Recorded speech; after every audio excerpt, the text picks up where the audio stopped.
Semua hal yang pernah beliau pakai dan gunakan, semua hal yang pernah beliau konsumsi, semua hal yang pernah beliau lihat adalah yang terbaik dari apa yang pernah Allah ciptakan. Sebagai contoh, kasur yang beliau gunakan itu bukan kasur yang empuk. Ternyata benar, kasur terbaik dan kasur termahal untuk kesehatan itu bukan kasur yang empuk. Anda silahkan main ke toko-toko kasur, tanyakan kasur yang paling mahal. Ternyata kasur yang paling mahal itu nggak terlalu empuk. Dia datar karena untuk struktur tulang di belakang. Dan banyak hari ini yang udah jadi udah usia cukup senior, itu kasurnya sudah bukan yang empuk-empuk. Dan kasur Nabi itu adalah kasur terbaik. Kasur terbaik beliau menggunakan pelepah kurma yang ada bekas-bekas merahnya kalau beliau sudah gunakan. Kalau hari ini beliau belum pernah naik bus, berarti kendaraan terbaik bukan bus. Kalau hari ini beliau belum pakai iPhone, berarti iPhone bukan hal yang terbaik. Karena mustahil Allah kasih beliau yang buruk-buruk, mustahil. Ini bukan dari sisi faktor kecepatan, ketepatan, bukan, tapi dari seluruh faktor. Jadi kita lihat hari ini, kemajuan teknologi dan transportasi tidak terkonversi kepada peningkatnya kebahagiaan. Bukankah banyaknya sosial media yang terciptakan hari ini dan transportasi yang begitu cepat hari ini, tingkat kebahagiaan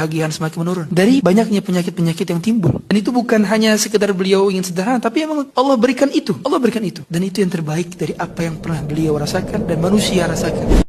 Semua hal yang pernah beliau pakai dan gunakan, semua hal yang pernah beliau konsumsi, semua hal yang pernah beliau lihat adalah yang terbaik dari apa yang pernah Allah ciptakan. Sebagai contoh, kasur yang beliau gunakan itu bukan kasur yang empuk. Ternyata benar, kasur terbaik dan kasur termahal untuk kesehatan itu bukan kasur yang empuk. Anda silahkan main ke toko-toko kasur, tanyakan kasur yang paling mahal. Ternyata kasur yang paling mahal itu nggak terlalu empuk. Dia datar karena untuk struktur tulang di belakang. Dan banyak hari ini yang udah usia cukup senior, itu kasurnya sudah bukan yang empuk-empuk. Dan kasur Nabi itu adalah kasur terbaik. Kasur terbaik beliau menggunakan pelepah kurma yang ada bekas-bekas merahnya kalau beliau sudah gunakan. Kalau hari ini beliau belum pernah naik bus, berarti kendaraan terbaik bukan bus. Kalau hari ini beliau belum pakai iPhone, berarti iPhone bukan hal yang terbaik. Karena mustahil Allah kasih beliau yang buruk-buruk, mustahil. Ini bukan dari sisi faktor kecepatan, ketepatan, bukan, tapi dari seluruh faktor. Jadi kita lihat hari ini, kemajuan teknologi dan transportasi tidak terkonversi kepada peningkatnya kebahagiaan. Bukankah banyaknya sosial media yang terciptakan hari ini dan transportasi yang begitu cepat hari ini, tingkat kebahagiaan semakin menurun dari banyaknya penyakit-penyakit yang timbul. Dan itu bukan hanya sekedar beliau ingin sederhana, tapi memang Allah berikan itu. Allah berikan itu. Dan itu yang terbaik dari apa yang pernah beliau rasakan dan manusia rasakan.